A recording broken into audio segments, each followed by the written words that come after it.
Vénérable Maître Yakim Yaramed, Bok Ikumiya Yanamba, bonjour. Bonjour, monsieur Eli. Vénérable Maître, comme nous le savons tous et nous le constatons tous, le monde actuellement est à la croisée des chemins. Et tout le monde, chacun là où il est, se pose beaucoup de questions sur ce qui est en train de se passer. Vous êtes là pour éclairer la lanterne de l'humanité. Et c'est pourquoi nous estimons qu'il est important que vous apportiez de la lumière sur ce qui nous a éduqués tous de génération en génération, c'est-à-dire les Écritures dites saintes, que ce soit la Bible, le Coran ou la Torah, ainsi de suite. Nous aimerions vous suggérer que ce matin, on parle un peu de quelques points précis de la Bible. Dans un entretien passé, vous nous aviez dit que vous nous aviez expliqué avec force argument que Adam n'est pas un humain comme nous le pensions. Et nous l'avons compris. Maintenant donc, dans la même lancée, que nous dites-vous sur la descendance d'Adam? Nous faisons référence ici à ces deux fils que sont Caïn et Abel. Qui est Caïn? Qui est Abel? Que représente-t-il? Et qu'est-ce que l'humanité peut tirer comme enseignement fondamental du drame qui se noue entre ces deux fils d'Adam? Puisque Caïn, d'après le récit biblique, tue Abel. Voilà la première préoccupation que nous vous présentons, Vénérable Maître. Bon, je peux prendre la parole? Tout à fait. Moi, je ne trouve pas beaucoup trop de problèmes avec les livres sacrés. Avec les livres sacrés parce que je suis né dedans. Mais à un certain niveau, quand je regarde, vous n'allez pas m'empêcher de voir ce qui est dedans, le contenu. Donc, ce qui est corrigible dedans, ce qui a des corrections, a des problèmes dedans. Parce que les livres sacrés ont été retouchés par des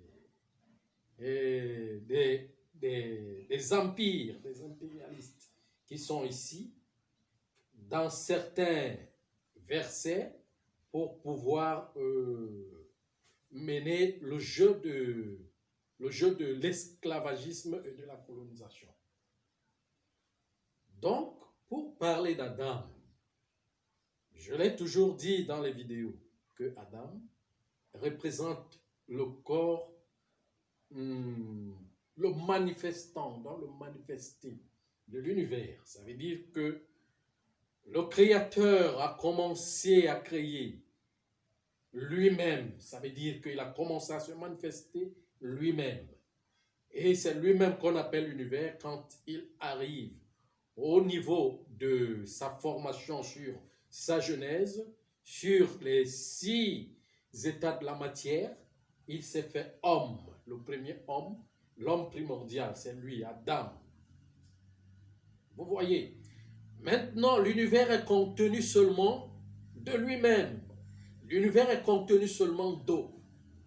L'univers n'a rien d'autre. L'eau seulement, dans l'eau primordiale, l'essence du feu est à l'intérieur. Donc l'univers n'est que contenu des essences. Ces essences-là, qu'on appelle sémences, donc en sémence, des gouttes et des gouttes. Des gouttes et des gouttes. Donc, des gouttes, on ne peut pas compter ces gouttes. On ne peut pas compter ces gouttes venant du corps cosmique avec donc l'eau dans toutes ses propriétés, l'eau éthérique, l'eau glaciale, l'eau gazeuse, l'eau liquide. C'est ça, l'univers. Maintenant, le premier fils ou bien les fils d'Adam sont des propriétés, les propriétés contenant que l'univers contient. L'univers contient donc qu'on appelle les eaux mâles et les eaux femelles. Pour pouvoir apporter une production dans le monde, que ce soit la production humaine, que ce soit la production cosmique, il faut une alchimie, il faut une croisade entre le principe masculin et le principe féminin. L'univers étant unique dans son principe, dans sa globalité, faisant d'un côté qu'on appelle principe masculin, Adam, principe féminin, qui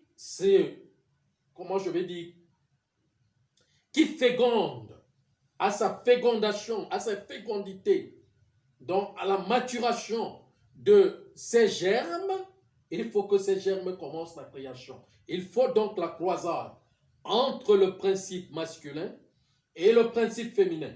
C'est donc ces deux principes-là qui vont donner aussi deux fils. Bon, mais il y a problème au niveau de, comment je peux appeler, au niveau des fils.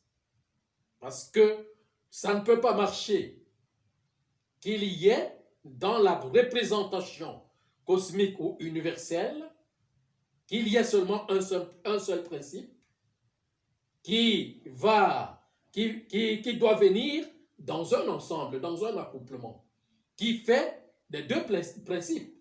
Pourquoi? Parce que quand on parle de l'univers, on parle de l'origine, de l'originalité. Donc ça veut dire que rien ne doit être faussé. Hein? L'homme qui sort en premier, dans la première essence, le principe masculin doit donner son germe afin que ce germe, comment je peux appeler, qui lui ressemble. Donc ça veut dire que qui est aussi masculin. Et le deuxième germe doit être féminin. Donc à un niveau entre Caïn et Abel, qui ne sont que masculins, le premier fils masculin, le deuxième fils masculin, il y a problème. Ça veut dire qu'il manque un principe féminin quelque part. Il y a problème à ce niveau. Vous voyez, c'est pour cela que je vous dis que c'est l'émotion qui fait, qui fait des choses. Même les patriarches aussi font des erreurs. Quand on vient dans ce corps physique, qu'on est dans ce corps physique, on est dans l'erreur à tous les niveaux. Ce corps physique n'a pas toute la capacité de comprendre toutes les choses. Et d'ailleurs, même au niveau des corps subtils, il y a un niveau où comment je peux appeler ça, des humains supérieurs ou des niveaux ou des êtres supérieurs n'y parviennent pas à connaître encore ce que d'autres êtres connaissent. Parce que la connaissance, c'est une échelle. Vous voyez un peu. Donc, quand on vient dans ce corps, par rapport à notre vie expérimentale, par rapport à notre vie quotidienne, tout ce qu'on voit, on peut faire des erreurs. On peut faire des erreurs. On peut mélanger nos émotions avec la pensée divine sur l'organisation. C'est pour cela que le mental humain est toujours. Donc, à ce niveau, on ne peut pas parler du fils sans parler de la fille. sans parler de la gestation de la mère. Qu'est-ce qui va continuer donc pour créer? Parce qu'il faut l'alchimie. C'est cette alchimie qui doit continuer entre le principe masculin et le principe féminin. Donc, à ce niveau, il y a problème que l'univers puisse donner, que le premier homme puisse donner, comment je peux appeler ça, puisse donner 2 fils sur la même ligne, en tant que premier et deuxième. Sinon, même si on parle des jumeaux, même si on parle des jumeaux sur le plan universel, il faut toujours superposer. Pourquoi? Parce que je vous ai dit, je vous dis toujours que le chiffre 1 ne marche qu'avec une. 1 plus 1 n'existe pas. C'est 1 plus 1. C'est comme ça. Quand on voit le trait, le premier là, le vertical, principe masculin, l'horizontal, principe féminin, c'est ça qui va faire la croisade pour faire un plus. Vous voyez un peu. Maintenant, quel est donc dans le corps originel de Caïn? Quelle est son essence? Parce que, représentant donc, parce que les hommes mâles, les sémences, l'univers qui est la propriété, qui représente toute la propriété de toute sa genèse infinie d'eau, qui doit donner maintenant, qui doit continuer dans la fécondité pour donner comment je vais dire, sa petite forme pour la continuité de la création. Et il n'y a que germe masculin ici à ce niveau. Il n'y a que le mâle, Caïn étant les os mâles, Abel, c'est quoi? Les os femelles. Donc Abel doit être le principe féminin. Naturellement.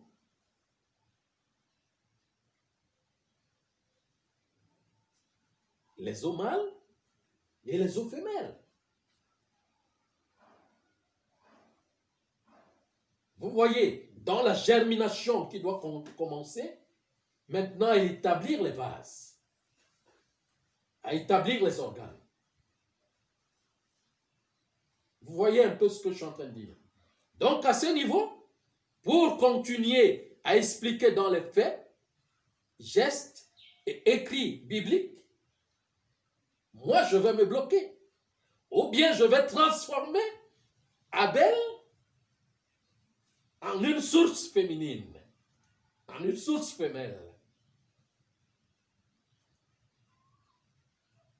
Et vénérable maître, si donc nous comprenons que Abel et Caïn doivent être 2 principes opposés, qu'en est-il donc du drame qui va se développer entre eux? Déjà même avant qu'on en vienne au drame, bon, vous permettrez que nous, on se réfère toujours à nos livres. Bien sûr, il n'y a pas de problème. C'est là que nous avons été formés. Bien sûr, il n'y a pas de problème. L'un est dépeint comme quelqu'un qui gardait les troupeaux. Oui. Et l'autre est dépeint comme quelqu'un qui faisait l'agriculture. Oui. Quel rapport entre les troupeaux d'un côté et l'agriculture de l'autre par rapport à ce que vous nous êtes, aux explications que vous venez de nous donner sur les 2 principes? Bon, le premier principe qui est Caïn doit aller commencer la création sur le plan de l'imperfection. Parce que la création commence par l'imperfection. C'est pour cela qu'on dit que le premier fils est le sacrifié.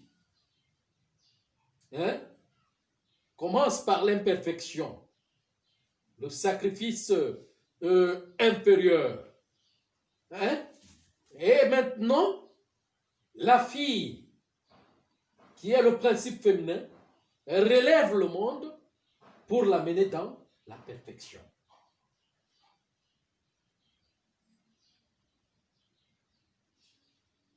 Donc c'est l'agriculture ici qui représente l'imperfection. L'agriculteur, le travail de la terre.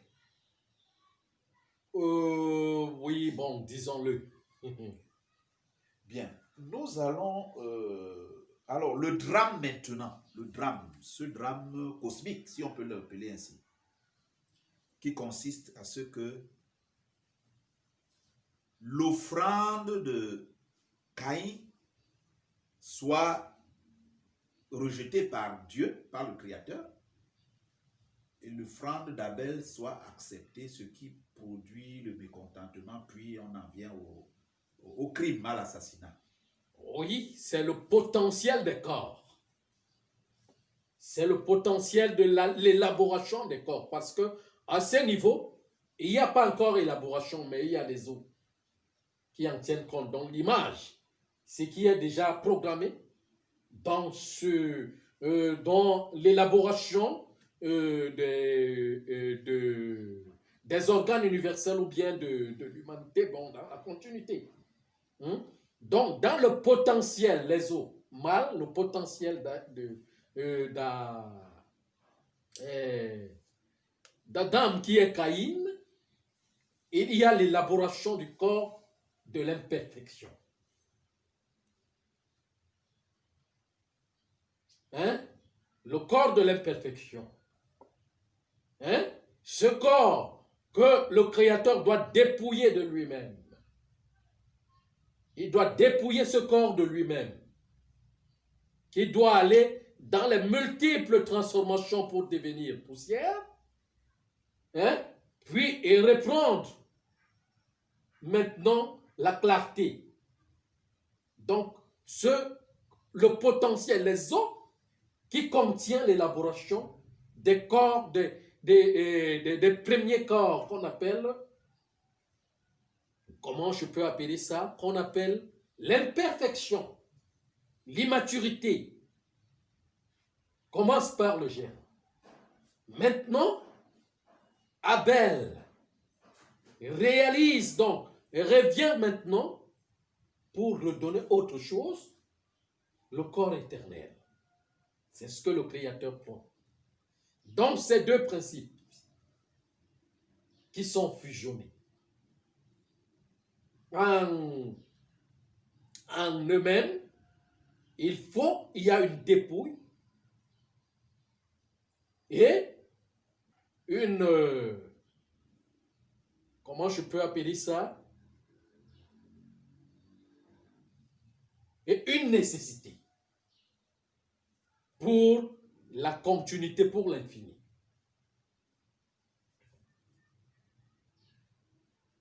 Vous voyez un peu ce que je suis en train de dire. Donc, j'appelle souvent ça le défini et l'infini. Parce que l'un doit définir l'infini.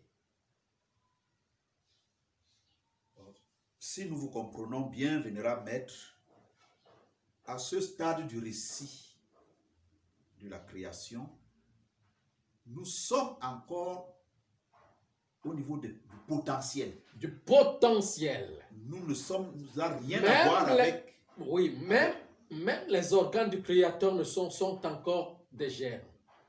Il n'y a encore rien. Il n'y a que l'univers.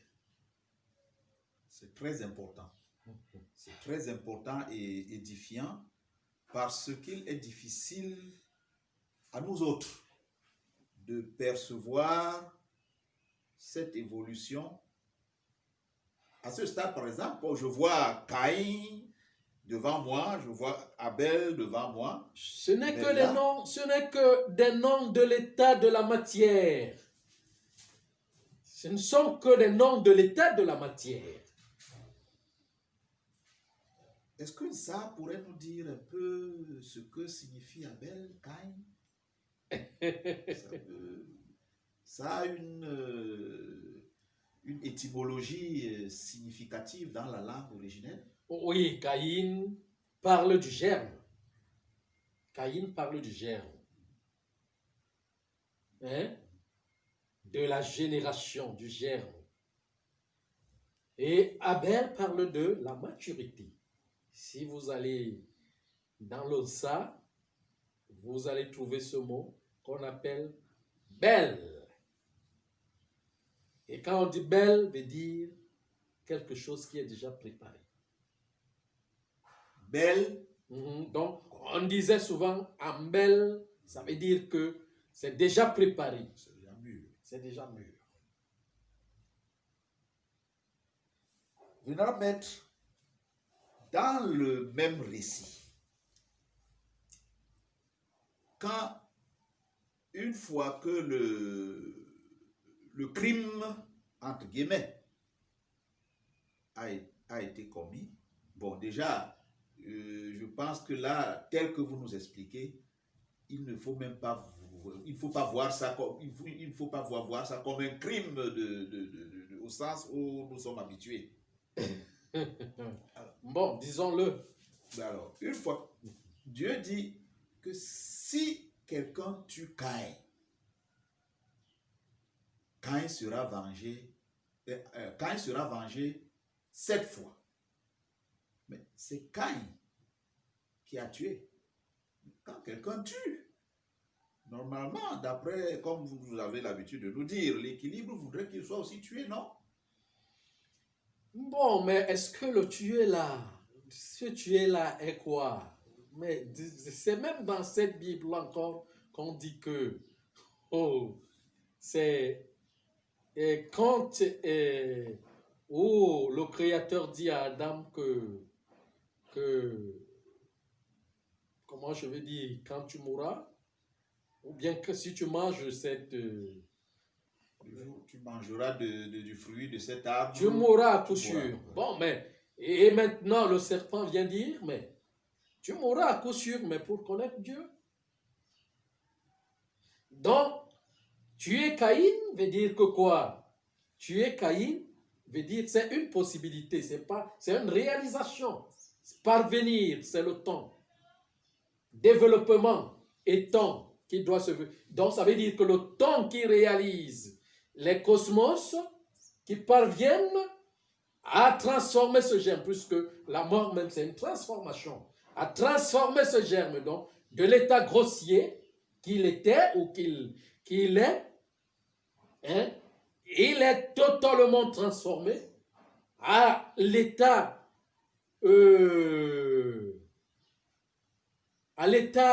comment je peux appeler ça? À l'état de finesse, à l'état libre, à l'état fin. Vous voyez un peu, on enlève le grossier, c'est enlever quelque chose. Cette mort, c'est enlever quelque chose. Donc la transformation. Donc je peux maintenant reprendre le verset en disant, c'est lui qui transforme Caïn de cette fois en la bonne matière, en la matière élaborée. En la matière élaborée, Caïn est vengé. Caïn reprend le dessus dans l'essence de son frère. Dans l'essence supérieure. Oui, dans l'essence supérieure. Hein? Dans l'essence supérieure. Ce qui trans... C'est des mots des petits-enfants. C'est des mots des petits-enfants. Venger, ceci, cela. C'est quand on enseigne aux enfants de la maternelle qu'on utilise ces mots.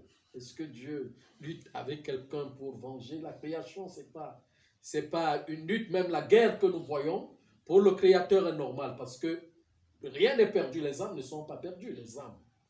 Le Créateur crée seulement des âmes. Le Créateur lui-même crée seulement des âmes. La création qu'il va donner, continue la création pour élaborer les corps afin que les âmes aient des maisons. Afin que les âmes aient des enveloppes. Donc ce que le Créateur crée ne mourra jamais. Personne ne peut tuer ce que le Créateur. C'est pour cela qu'il dit, dans le commandement, tu ne tueras point. Donc tu ne peux pas tuer ce que moi je crée. Moi, le Créateur. Tu tueras ce que tu crées. Et ce que comment je vais dire, ce que tu élabores, ce que tu formes. Parce que je te donne le pouvoir de former l'enveloppe qui doit garder ce que moi je crée, le Créateur. Mais tu ne peux pas tuer ce que je crée, parce que le Créateur, c'est le Créateur. C'est pour cela que je dis qu'on ne peut ni le désobéir, ni tuer ce qu'il crée. C'est une forme. Vous voyez un peu.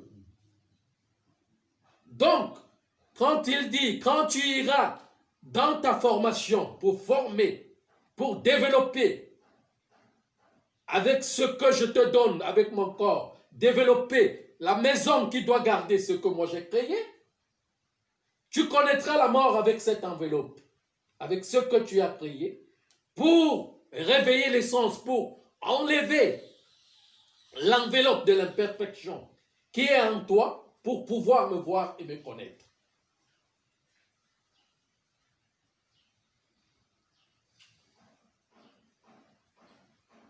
Vous voyez un peu, monsieur Eli. Bon, prenons l'exemple sur le plan physique. Le Créateur a créé la nature. Est-ce que tout ce qui parle là, moi qui parle là, c'est une âme qui parle. Ce n'est pas le corps. Mais nous créons le corps. Nous formons le corps. C'est l'inertie de ce monde.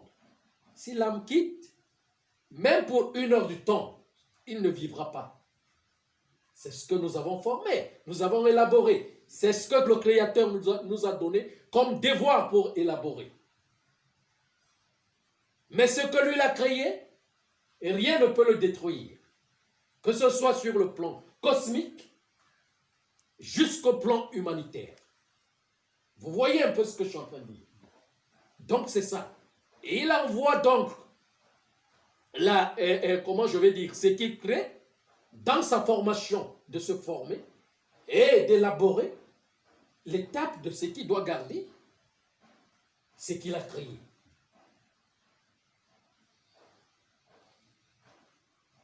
Vénérable Maître, quand je vous écoute avec les explications que vous venez de donner, il y a un passage biblique, toujours de la Genèse, qui me vient à l'esprit.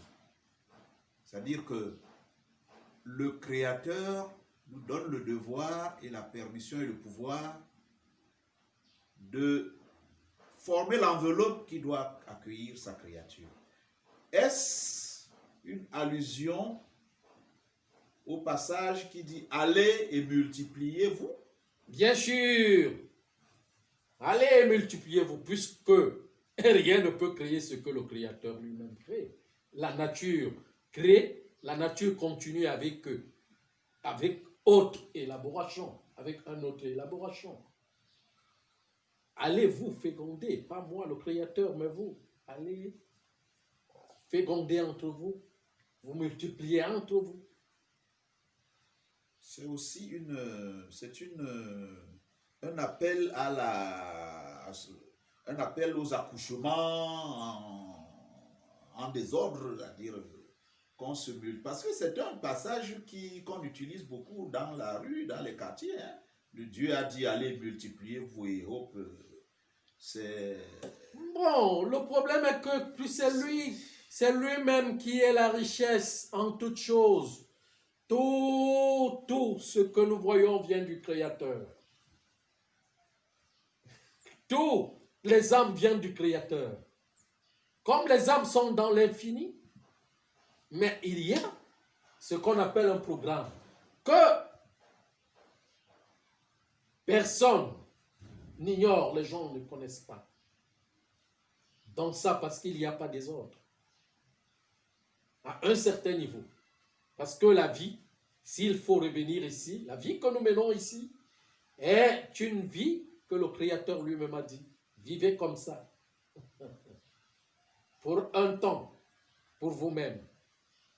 Après ce temps, vous viendrez vivre en moi pour moi-même. Mais vous vivez pour vous-même en moi. Mais ça, c'est pour vous-même, c'est votre vie. Mais après, là, il y a une vie qui est moi-même.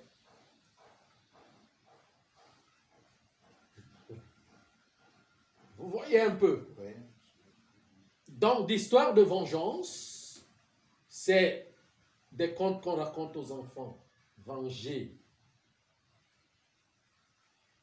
C'est lui qui a dit, qui tuera Caïn?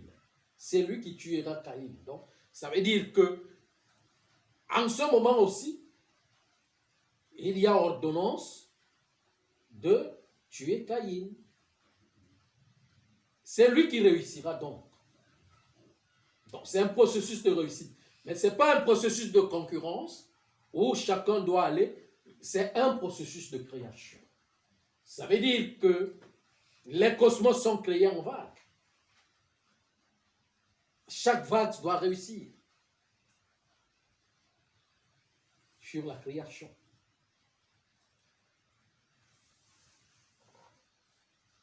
Vous voyez un peu. Donc c'est ça.